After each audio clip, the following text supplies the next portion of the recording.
यीशु सहाय, praise the Lord. मरा हुआ व्यक्ति और जिंदा व्यक्ति में अंतर है और हम लोग आसानी से समझ सकते हैं, पहचान सकते हैं।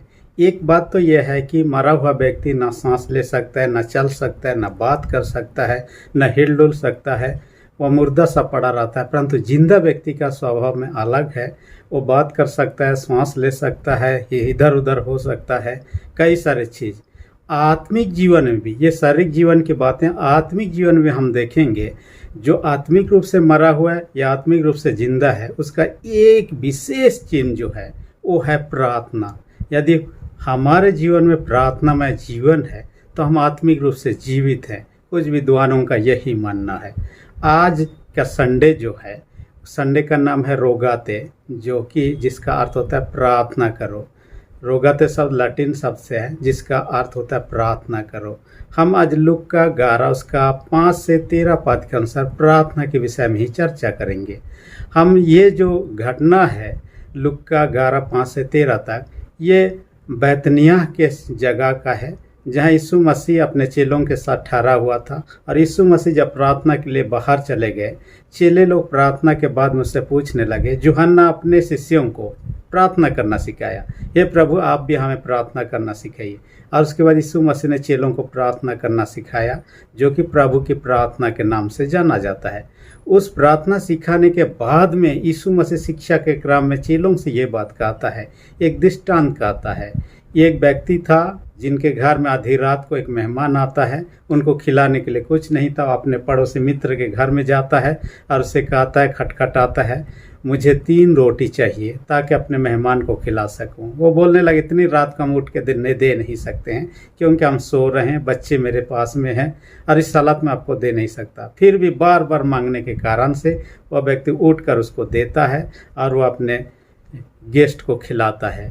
और ये मांगने के विषय में कहता है, यह मांगने प्रार्थना के माध्यम से किया जाता है। हम यदि प्रार्थना के विषय में चर्चा करेंगे तो प्रार्थना क्या है का उत्तर कई सारे हो सकते हैं। कुछ विद्वानों ने कुछ बातों को कहा है प्रार्थना क्या है के बारे में।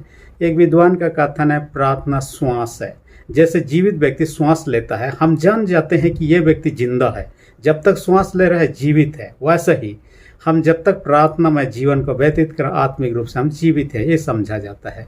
दूसरा बात कहता है कि प्रार्थना बातचीत है। किसके साथ? ईश्वर के साथ बातचीत है। जैसे हम किसी व्यक्ति के साथ में आपस में हम बात करते हैं, वैसा ही ईश्वर के साथ बातचीत करना है। देखिए, ईश्वर के साथ बातचीत करना जरूरी है। क्यों? क्योंकि यीशु ख्रिस्त आत्मा के माध्यम से आपके मेरे साथ रहता है और आपके मेरे साथ में रहता है, उसके साथ बात करना जरूरी है। देखिए, आपके परिवार में जितने भी सदस्य हैं, चाहे परिवार के लोग, चाहे मेहमान आए हुए लोग, हम हर दिन बात करते हैं, चाहे ज़्यादा चाहे कम, कोई भी विषय हो हम जिस पर चर्चा करते हैं। यदि हम कुछ भी बात ना करें, परिवार के लोगों को अजीब लगने लगेगा। यदि मेहमान आया हुआ उनके साथ बातें नहीं करेंगे, उनको तो और ही ज़्यादा खराब लगेगा। ऐसे यीशु मसीह आपके मेरे जीवन में पवित्र आत्मा के माध्यम से, आत्मा के माध्यम से क्या करता है? डेरा करता है, वास करता है। 1 कोरिन्थी 3:16 पद के अनुसार कहता है, तुम्हारा शरीर परमेश्वर का मंदिर और परमेश्वर का आत्मा तुम में वास करता है, कहता है। इसलिए हम में यदि परमेश्वर का आत्मा वास कर रहा है, उसके साथ बातें करना जरूरी है, नहीं तो उनको बोर लगेगा, उनको खराब लगेगा। और प्रार्थना एक माध्यम है जो कि ईश्वर के साथ में बातचीत है, इसलिए हम इसको नहीं भूलना चाहिए। तीसरी विशेष बात कहता है, प्रार्थना मांगना है। अपने लिए, दूसरों के लिए जो कुछ भी आवश्यकता है उसके लिए मांगना, ये प्रार्थना एक आता है। ये दूसरे जैसे हम चीज़ों को बाजार से जाकर, दुकान से जाकर खरीदते हैं, उस प्रकार का नहीं। परमेश्वर के आशीषों को हम पैसों से खरीद नहीं सकते हैं। और इसके लिए क्या कहता है, जो चीज़ खरीदा नहीं जा सकता है, मांगा जा सकता है। परंतु हम गाली गलौज करके किसी से मांग नहीं सकते। उसके मांगने का अपना तरीका है। हालांकि उस पर हम आज चर्चा नहीं करेंगे। कौन सा तरीके से हमें प्रार्थना करना चाहिए, मांगना चाहिए, उस पर हम चर्चा नहीं करेंगे यहाँ पर। परंतु एक बात है, परमेश्वर से मांगना है। और परमेश्वर अपने वचन के द्वारा यही बात कहा है। मत्ती 7:7 में कहता है, मांगो तो तुम्हें दिया जाएगा, ढूंढो तो तुम पाओगे, खटखटा तो तुम्हारे लिए खोला जाएगा। इसी प्रकार का कहता है यूहन्ना 16:24 में, अब तक तुमने मेरे नाम से कुछ नहीं मांगा है, मांगो तो पाओगे ताकि तुम्हारा आनंद पूरा हो जाए। इसलिए मांगने के लिए प्रोत्साहन बाइबल का वचन ही हमें देता है, इसलिए हमें मांगना चाहिए। चौथी विशेष बात कहता है प्रार्थना एक चाबी है, की है कहता है। जैसे किसी घर का ताला को खोलने के लिए चाबी की जरूरत है, स्वर्ग या आशीषों का भंडार खोलने का चाबी है प्रार्थना, और हम इसको इस्तेमाल करके स्वर्ग से जो आशीषों का भंडार है अपने लिए खोल कर मांग सकते हैं। और इसलिए कहता है इसको खोना नहीं चाहिए, यदि चाबी खो जाए हम कैसे खोलें, इसलिए इसके अपने साथ में हिफाजत के साथ रखना, इस्तेमाल करना है, ताकि आपके मेरे लिए ज़रूरत की चीज़ों का मांग सकें, निकाल सकें, और हम उसके द्वारा से अपने जीवन को कुशल बना सकते हैं। यहाँ आज का वचन में हम देखने पाते हैं व्यक्ति अपने मित्र के पास जाता है, यानी कि स्वयं के लिए मांगने के लिए नहीं गया है कि मैं भूखा हूँ मुझे खिला दीजिए या मुझे खाना है, मेरे परिवार के सदस्य भूखे हैं। उनको किनके लिए मांगना है? अपने एक अतिथि के लिए। अतिथि उनका जान पहचान का है नहीं, हमें नहीं पता। और ये व्यक्ति क्यों मांगने जाता है, खुद क्यों नहीं बना लेता है? हमें ऐसा लगता है, कुछ विद्वानों का ये मानना है कि वो गरीब था, उसके पास उस समय देने के लिए कुछ नहीं था। कुछ विद्वान लोग मानते हैं कि हो सकता है उनके पास में राशन खत्म हो गया हो, इस कारण से अपने मित्र के पास जाता है। कुछ भी हो, परंतु उनके पास उस घड़ी अपने अतिथि को खिलाने के लिए कुछ नहीं था। और हम जानते हैं कि अतिथि का सत्कार करना एक विशेष कर्तव्य होता है।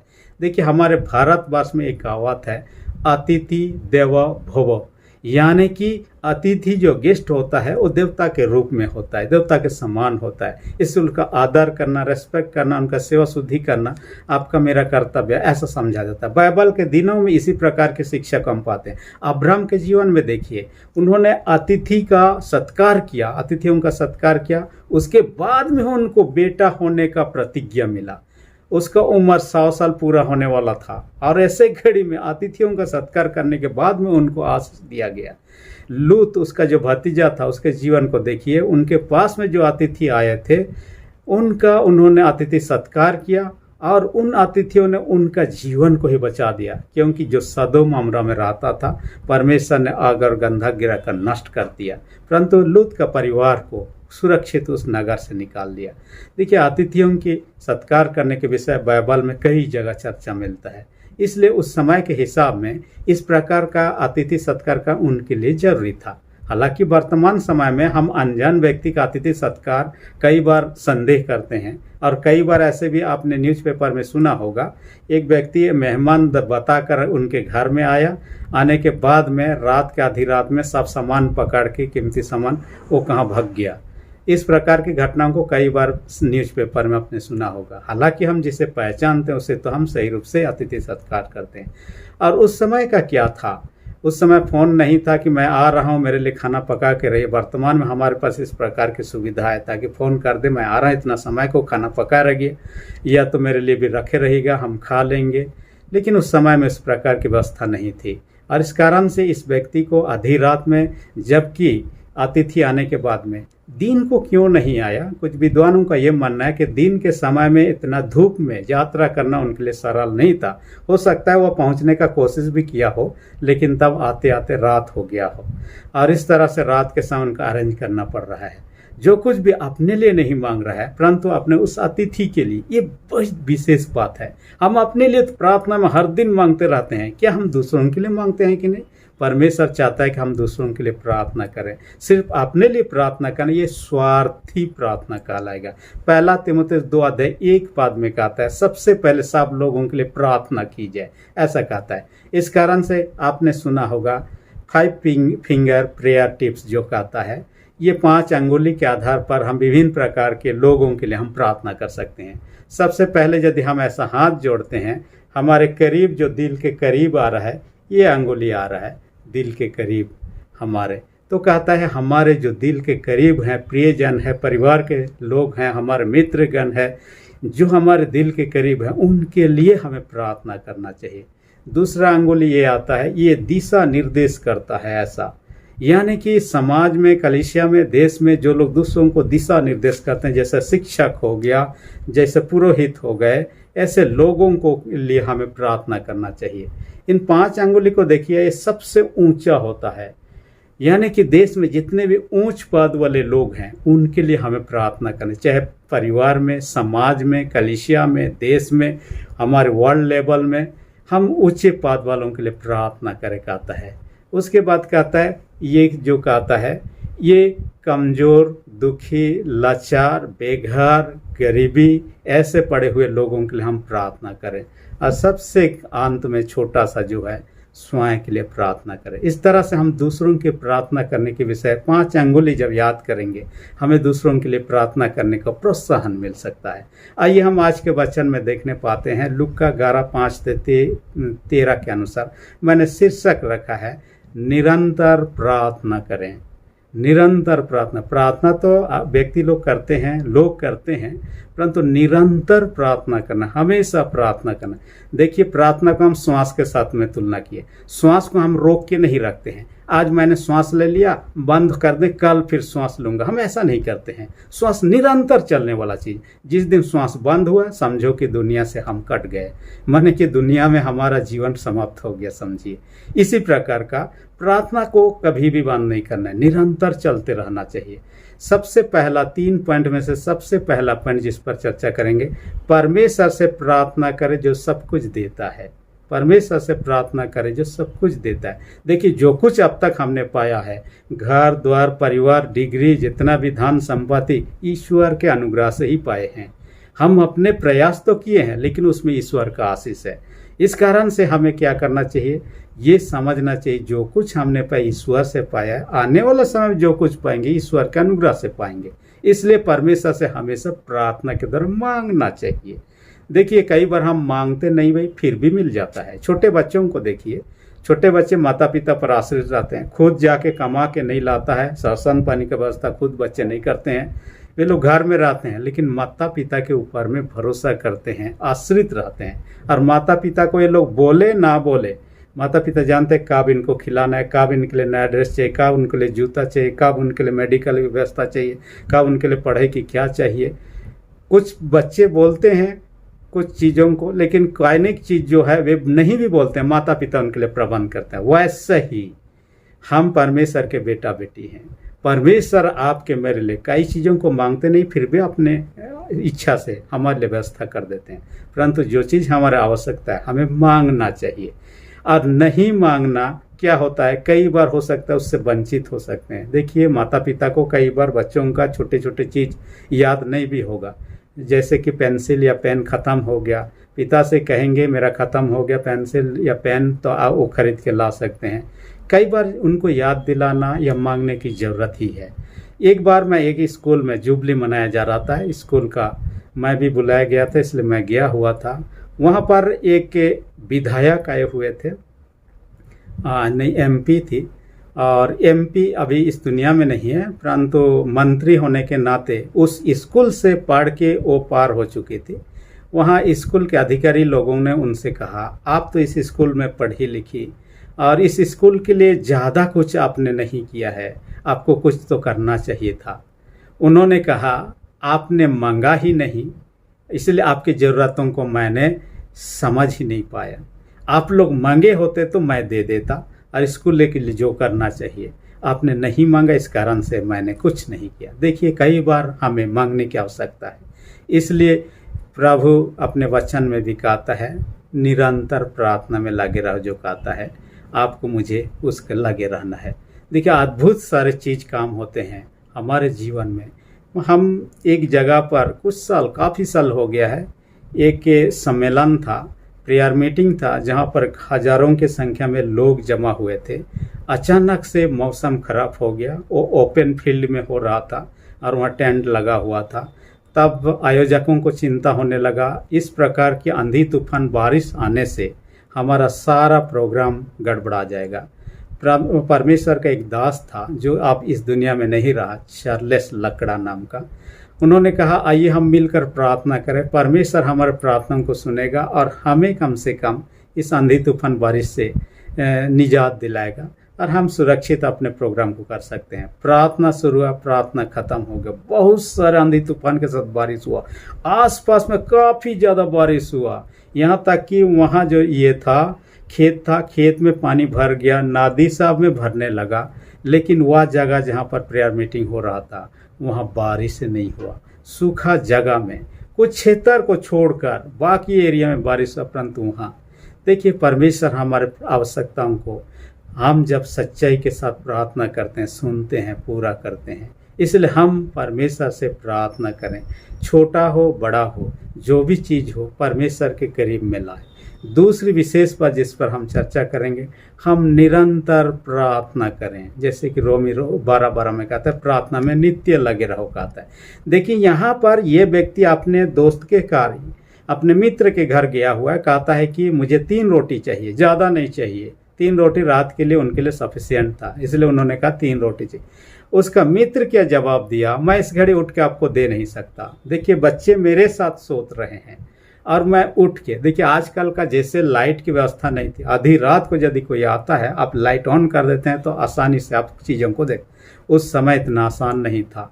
लाइट खोजना या लाइट का प्रबंध करना एक बड़ी चुनौती था। काफ़ी सारे आज हमारे पास में रूम है, उनके पास में ज़्यादातर लोगों का घर में एक ही रूम हुआ करते थे। यदि मुर्गी पाले हैं तो मुर्गियों को भी उसी रूम में रखना है, बकरी पाले हैं बकरियों को भी उसी रूम में रखना है। दिन के समय आप बाहर रख सकते हैं, लेकिन रात के होने के बाद में आप अंदर रख सकते हैं।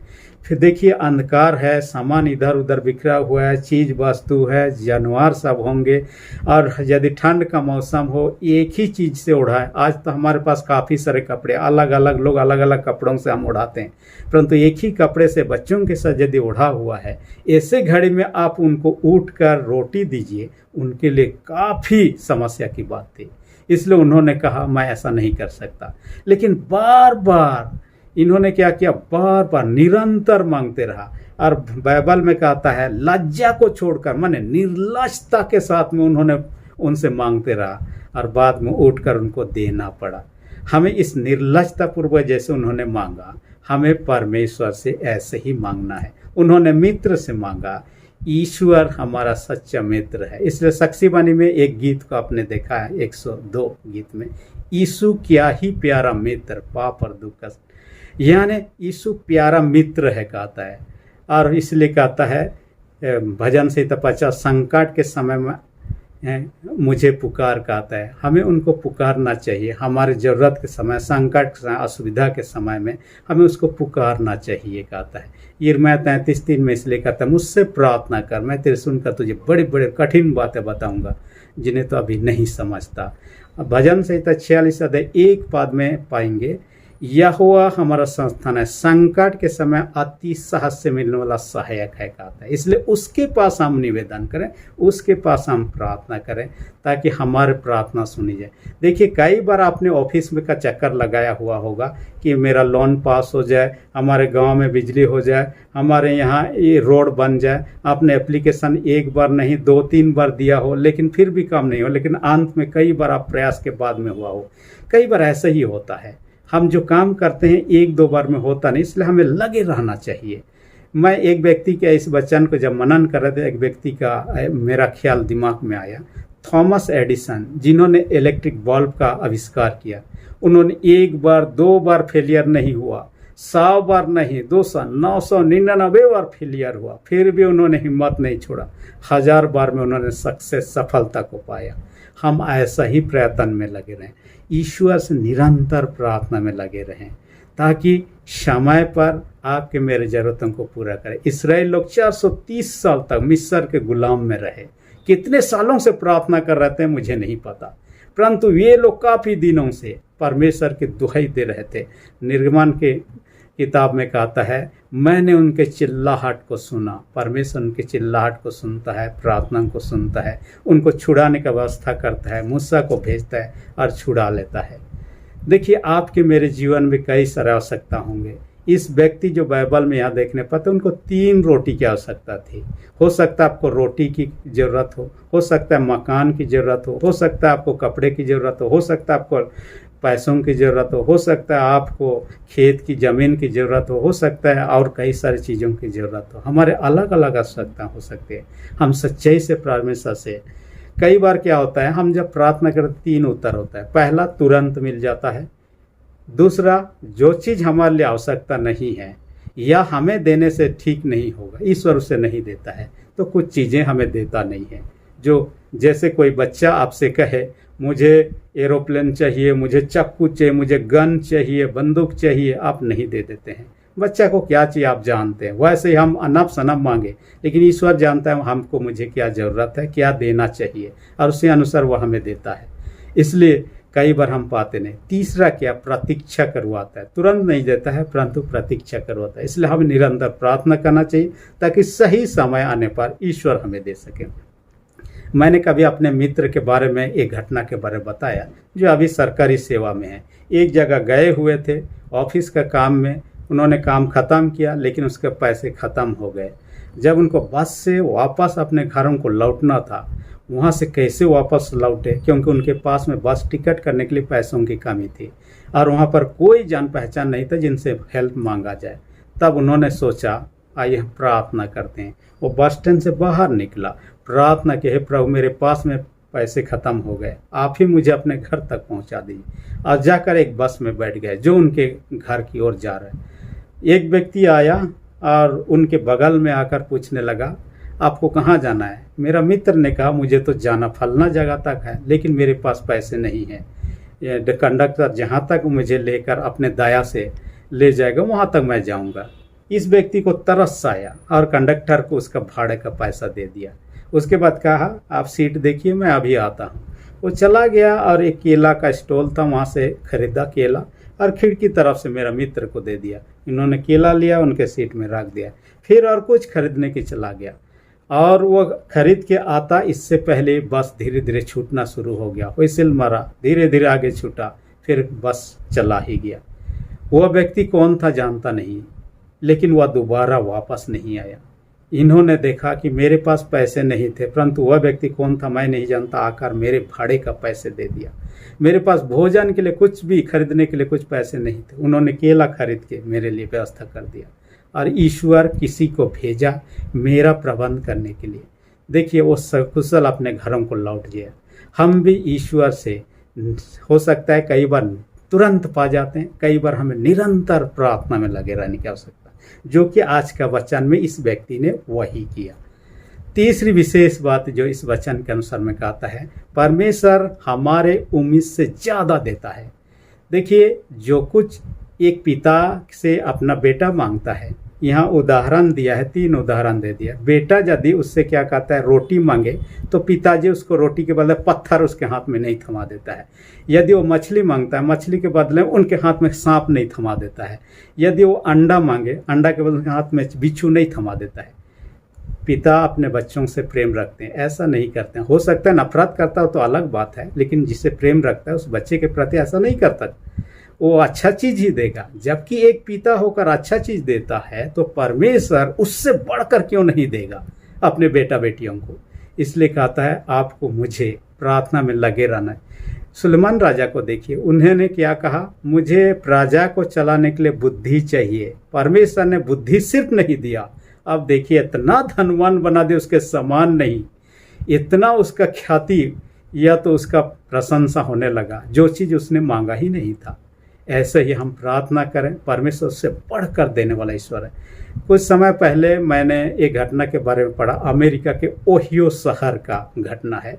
वहाँ पर एक घटना हुआ, एक पोस्ट पियन जो कि सामान डिलीवरी करता है, उसको एक कार से आए 3 लोगों ने गोली मारकर हत्या कर दिया। न केवल उसको हत्या किया, जो दुकानदार वहाँ देख रहा था उनके ऊपर भी गोली चला, उनको भी घायल कर दिया।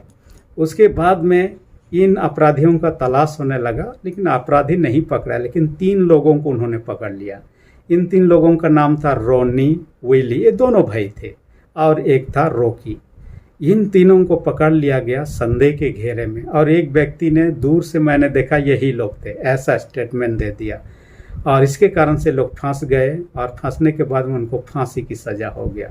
ऊपरी अदालत में पहुंचा तब ये फांसी की सज़ा को क्या कर दिया, उम्र कैद की सज़ा में बदल दिया गया। और ये लोग जेल में काफ़ी साल, ना केवल 1 साल 2 साल नहीं, 10 साल 20 साल होते 28 साल हो गया, तब जाके रोनी को बेल मिला, और बेल में निकल के शादी करता है। फिर उसके आगे उइली जो होता है 38 साल तक जेल में रहा। लेकिन इतने साल जेल में रहने के क्रम में ही एक पत्रकार को पता चलता है कि ये लोग बेगुनाह हैं और बेगुनाह लोगों को सजा होकर ये लोग उम्र कैद की सजा काट रहे हैं। तब उन्होंने छानबीन अपने तरफ से शुरू किया और उन्होंने पाया कि ये तो सरासर गलत हो चुका है। उन्होंने कई एविडेंस आपको दिखाया, तब पुलिस ने फिर से उस केस को रीओपन किया। फिर उनका विचार किया गया। बाद में ये आया कि ये लोग बेगुनाह थे, 3 लोग जरूर मरे थे लेकिन ये तीनों हत्यारा नहीं थे। तब उन्होंने देखे जिस खून उन्होंने किया ही नहीं, उस खून के लिए उन्होंने उम्र कैद की सज़ा, एक ने 28 साल, एक ने 38 साल। देखिए ये लोग शादीशुदा नहीं थे, जवान हो ही रहे थे इस समय जबकि ये लोग जेल में चले गए। 38 साल होते कितना उनका उम्र हुआ होगा, आप समझ सकते हैं। जब जेल से रिहा किया गया उस समय उनसे कहा गया कि गलती हो गया और गलती के कारण से आप लोगों का इतने साल बर्बाद कर दिया गया, इतने साल आपको तकलीफ सहना पड़ा, आपका जवानी का समय में ढलने लगा, उसके लिए हम क्षमा चाहते हैं। लेकिन आप क्या चाहते हैं, उम्मीद करते हैं कि आपका इन चीज़ों को तो लौटा नहीं सकते, आपका उम्र को लौटा नहीं सकते, जवानी को लौटा नहीं सकते हैं। आपको जो चाहिए इस कागज़ में आप लिख दीजिए ताकि सरकार की ओर से वो आपको दे दिया जाए। उन्होंने कागज़ को वापस दे दिया, कहा हम कुछ नहीं चाहते हैं। हम ये कह सकते हैं कि हम लोग जैसे बेगुनाह थे वैसा किसी बेगुनाह को दोबारा इस प्रकार की सज़ा ना दिया जाए। हमने बिना मतलब के, बिना गुनाह के इतने सालों तक सजा भोगे, ऐसा दूसरा किसी को ना हो। उनको मांगने के लिए बहुत कुछ अवसर था, ये लोग कुछ भी लिख सकते थे, अमाउंट लिख सकते थे, चीज़ों को लिख सकते थे, मांग कर सकते। उन्होंने ऐसा नहीं कहा, मांगने के लिए उनको कहा गया लेकिन उन्होंने मना कर दिया। लेकिन सरकार ने अपने तरफ से जिम्मेवारी समझा, क्योंकि इनका इतने साल हमने बर्बाद किया। उनके लिए जिनको 28 साल हुआ था उनको 10 मिलियन US$, और जिनका 38 साल हुआ था 12 मिलियन या 12 मिलियन US$ कंपेंसेशन के रूप में देने का व्यवस्था किया, जो कि 1 करोड़ 20 लाख रुपया होता है। देखिए उन्होंने कुछ नहीं मांगा, लेकिन उन्होंने, सरकार ने समझा कि इनको तो मिलना ही चाहिए इतना, और उन्होंने उनके लिए उतना व्यवस्था किया और उनको दिया गया।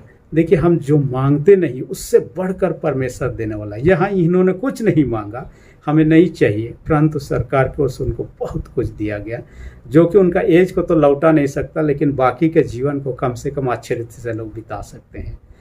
हम इस ईश्वर के करीब आएँ और प्रार्थना में निरंतर उनके साथ जुड़े रहें, जो कि मसीह जीवन का एक अभिन्न अंग है, श्वास जो है, और इसमें बने रहें और प्रार्थना में जीवन को बेहतर। परमेश्वर का आशीष आपको मुझे देगा, क्योंकि परमेश्वर ने यहाँ पवित्र आत्मा देने की प्रतिज्ञा की, और पवित्र आत्मा का दान यदि आपने हमने पाया है, हमारे जीवन में आनंद, खुशी, शांति भरपूर होगा, जो कि यूहन्ना 10:10 में यीशु मसीह ने मैं कहा, मैं तुम्हें जीवन देने और बहुतायत का जीवन देने आया हूँ। ऐसा जीवन जो जगत नहीं दे सकता, उस जीवन का हम हकदार हो सकते हैं।